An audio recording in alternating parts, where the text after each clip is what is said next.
The study of ancient civilizations through archaeology uncovers vital insights into their customs and governance, particularly through the evidence left behind by pharaohs and their dynasties. Manetho, a pivotal figure in historical discourse, references the Israelites, notably their leader Moses, and details their exodus from Egypt to Jerusalem during a defined period. Josephus, the 1st century historian, draws upon Manetho's accounts, establishing connections to early Egyptian records that identify Amenhotep as the pharaoh during the Exodus.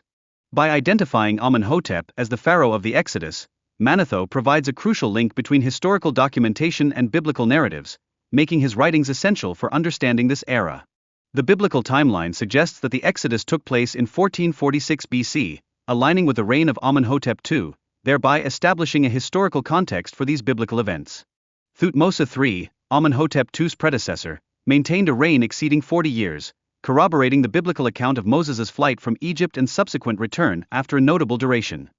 The tale of the Sphinx dream is significant, portraying how Amenhotep II received divine assurance of kingship despite the presence of an elder brother, highlighting the importance of dreams in legitimizing authority. Archaeological findings at the ancient site of Avaris shed light on the historical context of Amenhotep II's reign, with excavations revealing the palace complex's occupation during critical phases of Egyptian history.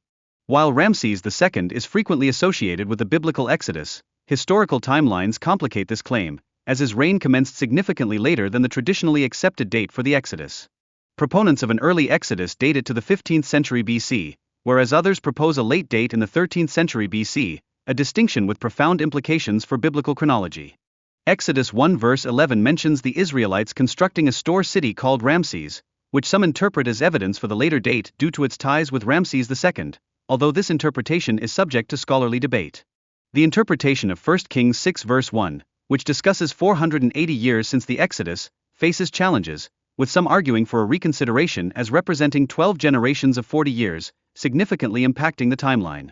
Support for the mid-15th century BC Exodus date emerges from both Judges and 1 Kings, presenting a coherent historical timeline that fortifies the argument for an early Exodus. Jephthah's reference to the Ammonite god Chamos indicates a historical transition in worship practices among the Ammonites, reflecting broader cultural transformations over time, suggesting that nations frequently alter their deities. The scrutiny of historical texts, particularly concerning Manetho's accounts and their interpretations, highlights that early writings are generally regarded as more reliable than later alterations, underscoring the necessity of textual criticism. Manetho's historical framework chronicles ancient Egypt's 30 dynasties, laying the groundwork for understanding the timeline of its rulers and their significance. Archaeological evidence from Avaris illustrates the transitions between dynasties, revealing the complexities surrounding the reigns of various pharaohs, including Amenhotep II. The mummy of Amenhotep II is believed to be intricately connected to the Exodus narrative, positioning him as the pharaoh who played a critical role amidst the biblical account involving Moses.